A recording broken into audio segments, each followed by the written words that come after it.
खुदावंद यीशु मसीह के बाबरकत और अजीम नाम में आपको सलाम।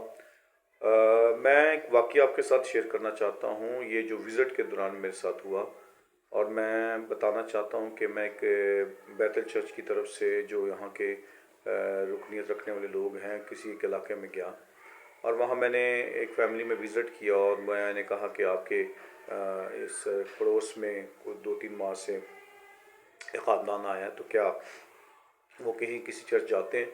उन्होंने कहा पता नहीं हमें। तो मैंने कहा चलें आप फिर ऐसे करें, आप मुझे उनकी तरफ ले जाएं, मैं ना उनकी तरफ विज़िट करना चाहता हूँ। मैं उनके कहें कि बैतल चर्च से पास्टर इमरान यूसुफ आए हैं गुलज़ेब से। तो उन्होंने, उनकी बेटी जो है वो गई वहाँ पर, और जाकर जो उनसे पूछा कि हमारे बैतल चर्च के पादरी साहब आए हैं और वो जो आप विज़िट करना चाहते हैं। उन्होंने उस बेटी को मना कर दिया। उन्होंने कहा जी पादरी साहब को कि हमारे घर ना आए, और उनको कहें कि हमारे पास जो ना वो पादरी एक आता है। तो क्या उस वक्त मुझे गुस्सा करना चाहिए था, या मुझे गुस्से में होना चाहिए था? आप क्या समझते हैं इस बारे में? आपका क्या ख्याल है कि उस ख़ानदान ने, मैं एरिया का नहीं बताना चाहता, वो आप छोड़ दें इस बात को, बस मैं सिर्फ ये बताना चाहता हूँ, एक ख़ानदान, एक फैमिली का पास्टर के साथ ताल्लुक़ कितना अहम है, अपने खादम के लिए कितनी इज्जत है उनके दिल में, जो उनके घर में विजिट के लिए आता है। उन्होंने मुझे कहा जी नहीं छोड़ दें, आप उनको कहें वो ना आए हमारे घर में। हमारे घर में एक पास्टर साहब जो है वो आते हैं। मैं अब पास्टर कौन आता है मुझे भी उससे गर्ज नहीं, मगर जो भी आता है, जो भी उनके घर में उनके लिए विजिट के लिए जाता है, वो उसको इज्जत दे रहे हैं कि वो हमारा पादरी है, हमारा खादम है, हमारा पासवान है, हमें विजिट करता है। तो ये सीखने वाली बात है कलीसिया के उन लोगों के लिए कि जो दाएं बाएं आगे पीछे एक दूसरे, हर एक को कहते हैं जी ठीक है, सब ठीक है।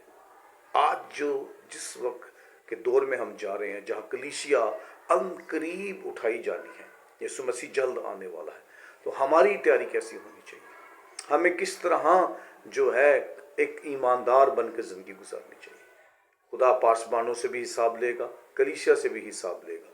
मगर यहाँ सीखने वाली बात यह है, मैं आपको बताना चाहता हूँ, मुझे खुशी हुई है उस ख़ानदान पर जिन्होंने मुझे अपने घर में आने से मना किया, और उन्होंने कहा हमारे पास से खादम आता है, आ रहा है, और वो खादम जो है वो हमारे लिए जो है आकर दुआ करता है। आप उन्हें कहें कि मैंने कि मैं उस घर में ना जाऊँ।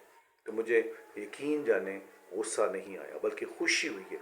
कम से कम वो किसी एक को तो वो मान रहे हैं कि हमारा खादम है। उन्होंने एक को कहा कि जनाब ये हम इसके पीछे चलने वाले हैं। इसीलिए याद रखें, ये ज़रूरी था एक ऐसा पैगाम, ऐसा ख्याल जो आपके साथ शेयर करूं कि कलीसिया और ख़ादम का आपके इसके साथ क्या ताल्लुक़ है, जो कलीसिया का पासबान, उसका कलीसिया के साथ क्या ताल्लुक़ है। खाली चर्च तक नहीं है कि जिन्हें आया गली तो उन्हें ना टुर चली। कलीसिया आज ऐसी नहीं होनी चाहिए। मुझे बहुत खुशी हुई उस ख़ानदान पे, कम से कम उन्होंने किसी खादम को माना तो सी कि वो हमारा है, हमें उसके पीछे ही रहना है, हम उसके पीछे जाना है। तो ये सीखने वाली बात है। तो इस बारे में आज हमें भी 2026 में ये सीखना है कि बथेरे आएंगे, बथेरे आकर कहेंगे हम मसीह के हैं। आज कोई मनादी नहीं हो रही। आज कहीं पर भी जो है एवेंजलिज्म जो है वो कह रहे हैं कि खादम कर रहे, नहीं कर रहे, बस कलीसिया तोड़ रहे।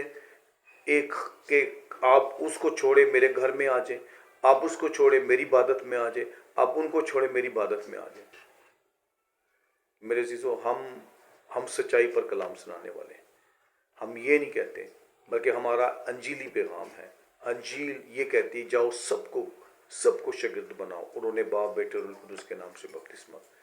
ये है अरशाद आज़म जो हम इसके लिए जाते हैं घरों के अंदर, ताकि लोग शख्सी तौर पर तौबा करें, अपने गुनाहों का करार करें, यीशु मसीह को शख्सी तौर पर कबूल करें, और यीशु मसीह को कबूल कर वो अब ईमान में बैठकर अपनी उस चर्च के साथ, उस खादम के साथ जुड़कर अपनी एक उस तालीम को हासिल करें जो खुदावंद यीशु मसीह ने हमें सिखाई है, ताकि उस तालीम में रहते हुए अपनी ज़िंदगी गुजारें और निजात याफ्ता होकर हम जो है खुदावंद के इंतज़ार में रहें और इस दुनिया में रहते हुए बाइस बरकत बने। तो बहुत शुक्रिया। खुदावंद आपके साथ हो।